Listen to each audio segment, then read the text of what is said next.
We turn now to the historic prisoner swap that freed the Wall Street Journal reporter Evan Gershkovich from Russian captivity. The Journal's assistant editor, Paul Beckett, joins us now. You devoted your life, essentially, and your career to getting him released over the last 400 plus days. Most importantly, I think people must be wondering, how is he and his family doing this morning?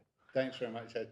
They're doing fine. They're having a wonderful reunion down in Texas where all the detainees were taken when they come back, and it's just a joy for us to think of them there getting reunited.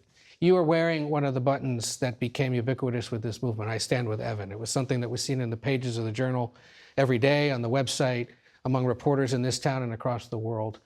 Talk to us briefly, and we'll talk more about it after the break, about the decision to be so public about his case, when in most instances, Detained Americans, it's kept a little quieter. Very, very early on, someone in the government who we always be grateful to for this advice said, there's a time to be loud and there's a time to be quiet, and now is the time to be loud.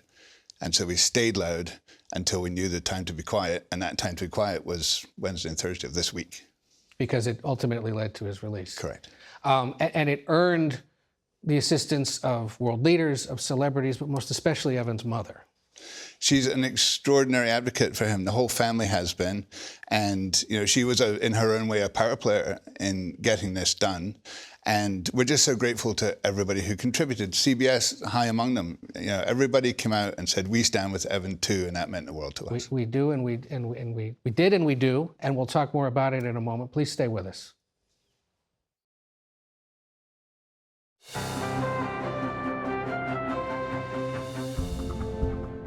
Welcome back to Face the Nation. We return to our conversation with Wall Street Journal assistant editor Paul Beckett, whose assignment, in essence, for the last several months has been to bring home Evan Gershkovich, and you've certainly completed that assignment quite well. I want to go back to this decision to be public about his situation versus many cases where they tell people, keep quiet about it, that's better.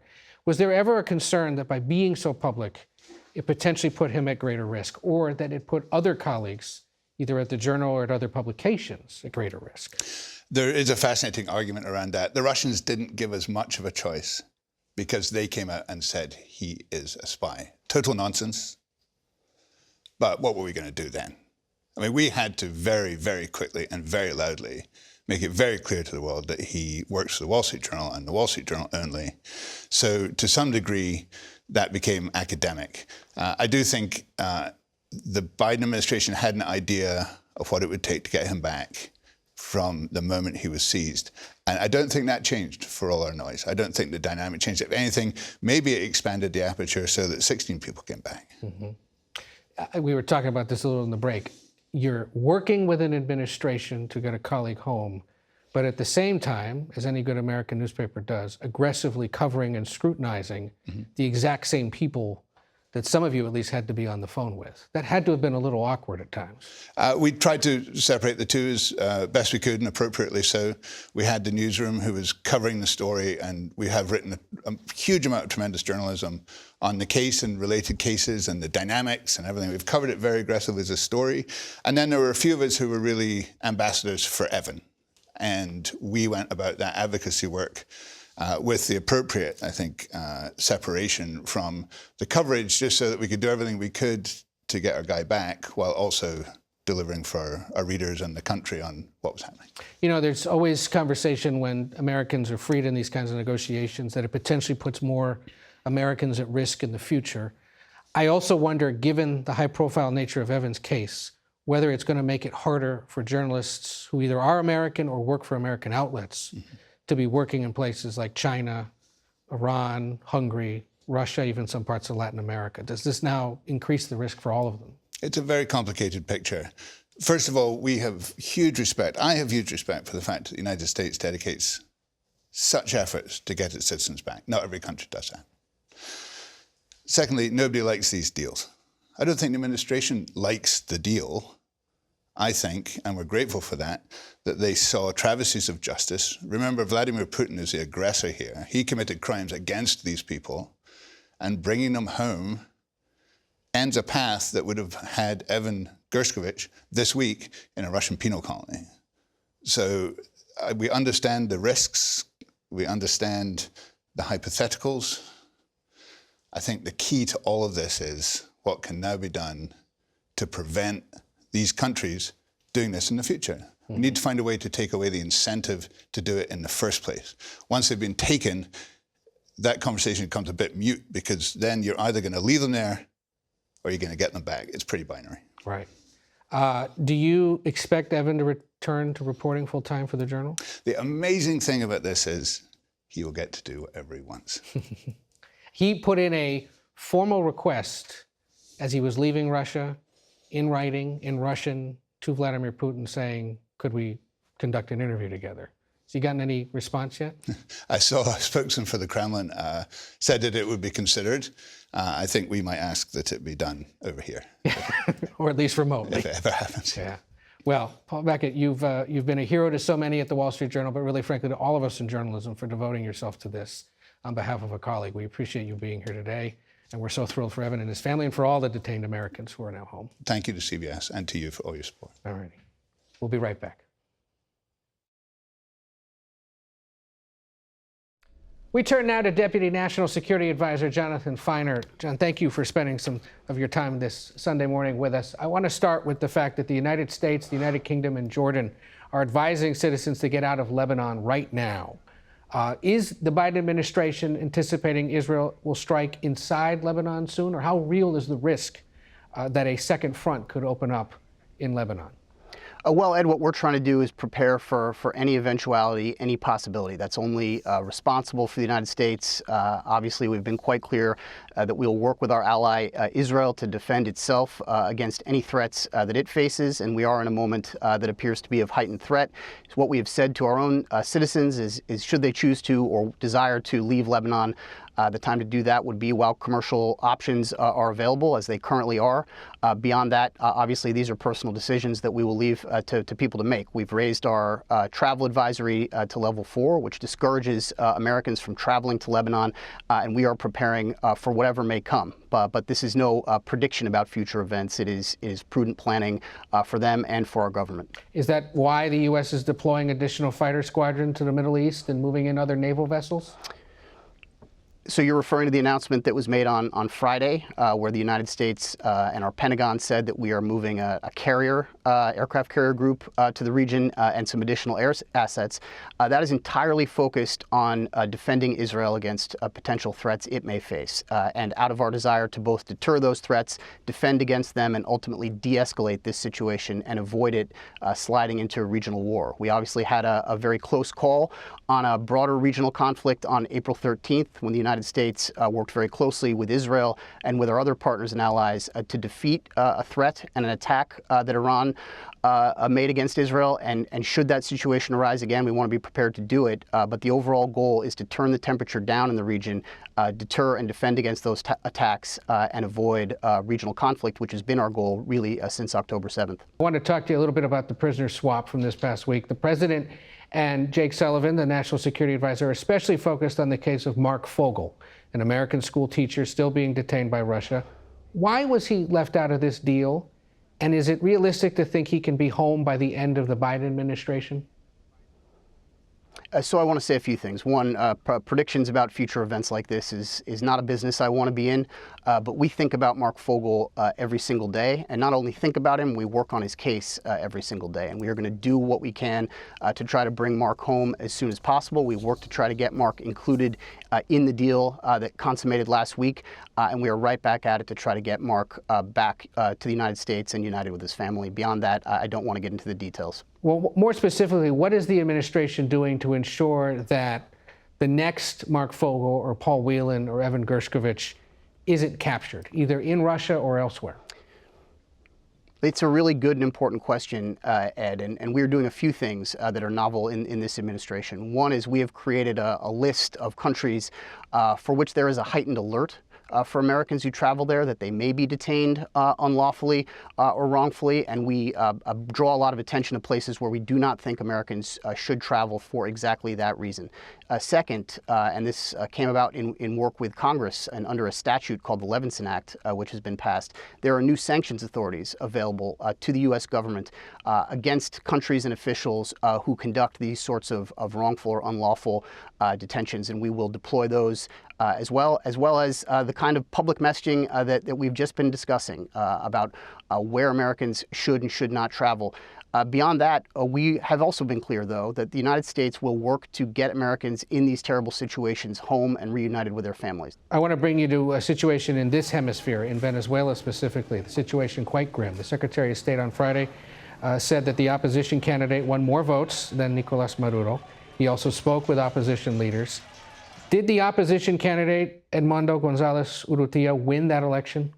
Look, we've been quite clear about that Edmundo González got the most votes in this election. And what I think is interesting about the current moment is that you have seen very few countries come out and ratify what the Maduro regime has claimed, which is that it won the election. You have seen a number of countries take a position that we've taken based on a whole range of factors, not just what the opposition claims, but exit polls, quick counts that took place based on a significant percentage of actual data, tally sheets from precinct-level voting places in Venezuela that suggest not only that Edmundo González won, but that he won with quite a considerable margin. And so what we are focused on now is conveying to the regime that it needs to focus on, if it believes that it won this election, showing its work, showing the data, which it has refused to do. And I think we know the reasons why that is the case. And if not, embark on a transition back to democratic norms in Venezuela. We are working very closely with key countries in the region that have influence in Venezuela to try to stay on the same page and build a coalition for a process that will ultimately lead back to a transition to democracy in Venezuela. That's been our goal from the minute this administration arrived. But given that Maduro is likely to stay in power, at least for now, is the United States anticipating another influx of migrants from Venezuela? I guess we'll have to see how that all plays out. I mean, one of the things that we've been quite clear about as well is that the detention of anyone involved in protesting peacefully against what the regime has claimed is not acceptable to us. We are concerned about the prospect of instability should there continue to be these detentions, and we believe that the regime should do the right thing, acknowledge the actual results of this election, and embark on the process of transition back to democratic norms. All right. Deputy National Security Advisor Jonathan Feiner, thank you for your time. We'll talk to you again soon. Thanks very much, Ed. And we'll be back in a moment. For some political analysis, including more from our latest CBS News poll, we're joined now by Cook Political Report Editor-in-Chief Amy Walter, making her Face the Nation debut, Semaphore political reporter Kadia Goba, CBS News Senior White House Correspondent Weijia Jiang, and our Executive Director of Elections and Surveys, Anthony Salvanto, is back with us as well. Anthony shared the top-line numbers a little earlier, Weijia, suggesting that we are back to a tie and that there's certainly some wind at the back of the vice president. How is the Harris campaign planning to capitalize on this newfound enthusiasm? Well, this week she's going to be getting a lot of miles at crisscrossing the country, going right to battleground states with her running mate. Of course, we don't know exactly who that is yet, but whoever it is going to be will be at her side. And they really want to use this week to, as you mentioned, drum up even more energy, even more enthusiasm, because they know it's a fleeting moment. I mean, we were in a fundraiser with the vice president, and she was very direct and said, look, we are the underdogs. Despite what the polls say, despite what we're seeing at rallies, we still have a lot of work to do. So, you know, they're trying to use what they can and use this big announcement to really set that up. And Amy, you wrote in a recent piece that despite this shift in polling and the enthusiasm for the vice president, the fundamentals of the race are still leaning in Trump's direction. Yeah. Remind the viewer why. Yeah, and Anthony also highlighted this too. She is new, and yet she's not new. She's new to a lot of voters. She's not defined very well in the minds of a lot of voters, but she is the incumbent. And the incumbent party right now has a lot of baggage, notably the frustration about the state of the economy, what we saw in the CBS poll, what we're seeing in other polling like the Wall Street Journal poll, where Donald Trump still has a sizable lead on who do you think would do a better job on the economy, who would do a better job on handling the border. On the question of who has better temperament to be president, Harris has a significant advantage there. Yeah. And this was the case that the Biden campaign had been making for months and months and months, right? If we can make this election a referendum on Trump, rather than about a referendum on the current state of the economy, then we have a real opportunity to win here. What Harris has been able to do is not just get the energy up among the base, but the focus is now back onto Donald Trump. And thanks to this interview here, the reminder that when the focus does go back onto Donald Trump, it doesn't always end well for the campaign and the campaign message. I thought it was telling. The one thing I heard Senator Cotton saying is, you know, everyone else in recent years has had to go through years of this or months of this, town hall meetings and interviews and, you know, big stories written about, and she's doing this in 90 days, in essence trying to set the table for, once again, it was unfair for us. I mean, that's kind of what I'm hearing. I don't know if you're hearing that at all. Could you hear from Republicans? Yeah, definitely. It's coming out of the Trump campaign saying that she, you know, was handed the election. And I think it's just part of this setup to probably say the election wasn't fair if Donald Trump doesn't win. We've been seeing this, and also just how they're categorized and everything. But there is a race to kind of define her at this point. And the race is between the Harris campaign and the Trump campaign, right? Trump is on the stump post talking about, you know, questioning her identity, her racial identity. But also, the Harris people need to, you know, push forward with this. This little bump that we see is coming from her base, right, or young voters that she's been able to convince or, you know, rally. She needs to, independent voters are the people who are going to decide this race, and she needs to, you know, I don't know if the prosecutor's move is what they want to hear. It's been the subject of early advertising, reminding people that she was an attorney general. Watch her advertising and what the candidates say is really important. But what their ads are saying, is telling you really what they want the campaign to be about. Right. And Harris is not just leaning into the prosecutor, but about the economy. She's talking a great deal about that. So they understand that if Trump has a double-digit lead on who's doing a better job on the economy, that's going to be really tough for them to overcome. Now, we are sitting here with bated breath, waiting to figure out who on earth she's going to pick to be her running mate. The poll has some sense of what Democrats broadly are looking for, right? Yes, it's a lot of things because, you know, people have their wants and then you kind of turn them into strategists a little bit. So one of the things we asked is, you know, should it be somebody from a battleground state? And there's a high percentage who say, yeah, it should be. And there's also a split between those who want to see a moderate and those who want to see a liberal. In the abstract, that's the kind of thing that happens. But it also goes back to this point about what people don't know about Harris. Obviously, this is a first big decision that people will see her make. And there's still that 1 in 5 people when we ask, do you feel you know enough about her yet? Or do you feel like you still can know more? This is one of those telling moments where it's going to be, okay, this is part of that knowing more, is this decision. So, Weijia, how are they approaching this decision? Well, this is a very short time frame for the vice president. What has been communicated very clearly is that we should actually not expect a decision by the end of the weekend, because she's been on the road. She's been very busy with small windows to really focus on this monumental decision. And so, you know, we know that she is meeting in person with at least 3 Democratic governors at her residence here in Washington today. We also know that she's having interviews in person and virtually with people who are not in the media, who are not confirmed as big, headliners, because she is taking this extremely seriously. To underscore, so what you're saying is there are names that have not been mentioned in the press who are being interviewed. Mentioned in the context of going to the Naval Observatory today and sitting down with her face to face, because, you know, just it's easy to assume, well, that must mean they're on the shortest of the short list, but that's not the case. Right. So, you know, she doesn't have a lot of time.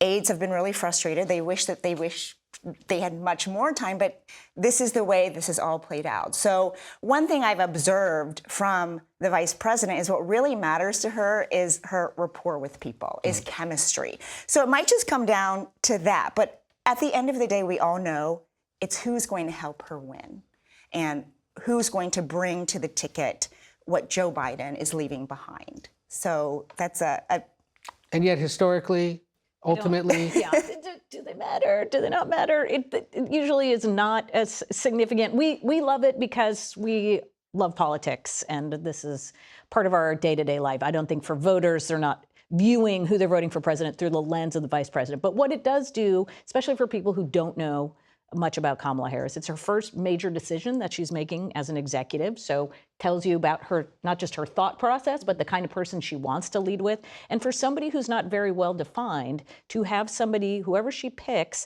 the definition of that person is also going to help define her. So right now you see the Trump campaign leaning into she's liberal, she's way too liberal, picking somebody who's more moderate or centrists.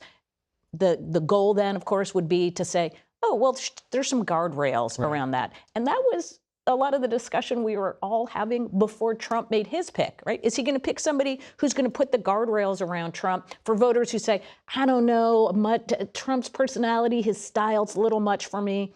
Instead, Trump leaned, he went way into somebody who had those same style, that same personality, that MAGA sort of thing. Yeah, to your point, he said that in the interview at NABJ the other day. I have that footage that I want to show people. Let's play what he had to say about J.D. Vance. Historically, the vice president, in terms of the election, does not have any impact. I mean, virtually no impact. You have 2 or 3 days where there's a lot of commotion as to who, like you're having it on the Democrat side, who it's going to be. And then that dies down, and it's all about the presidential pick. Virtually never has it mattered. Not exactly singing Vance's praises there. No, it wasn't. And, you know, leading up to the pick, before he was announced, Republicans were kind of split on this. I had heard a lot of them saying, well, J.D. Vance, as long as it's not J.D. Vance because he brings nothing to the ticket. On the other side, people said, well, they like his background. They like he was this guy, came from nothing. Now he's a senator. But also, I mean, either way, for a presidential nominee to say that about his running mate is pretty detrimental. Whether he might very well be, you know, accurate, but it's kind of like interesting to say that. Well, especially because all you have to look at is what we've been talking about with regard to the Republican ticket since Vance was named, which is his comments from a few years ago about single cat ladies, which is how weird he is. So it's taking away from Trump, and that is an impact in and of itself. You were one of the 3 that questioned him at this National Association of Black Journalists event. He questioned whether or not the vice president is black. That was obviously the biggest attention was devoted to that. Who do you think he's trying to reach by saying that? I don't think that was a plan at all. I honestly question whether or not that is a talking point that's going forward, because when I talk to Republicans, they say that they don't want to step into this conversation about race at all. I think it could have been him just going off the cuff there. You know, it's funny because when I interviewed him, I didn't expect that reaction from him. When I interviewed him in June, he had a lot of different things to say, and I welcomed this opportunity because I thought, hey, I'll get him on some questions he didn't answer back then. Did not anticipate him going off the rails like that. It was a fantastic read, all about his relationship with guys like Mike Tyson and Don King, and how his relationship with African Americans is rooted in that. Yeah. The controversy about whether he should have been there or not, where do you stand on whether or not he should be questioned in that kind of setting? I mean, he's a Republican nominee. For years, the National Association of Black Journalists have encouraged presidential candidates to come there. Haven't had a Republican since George W. Bush. So no, that was a great opportunity to question him. We got to leave it there, unfortunately. But Kadia, Weijia, Amy, Anthony, we sit with bated breath on the running mate decision. We will see where this poll takes us next. Thank you all for being here, and we'll be right back. That's it for us today. Thank you for watching. Until next week for Face the Nation, I'm Ed O'Keefe.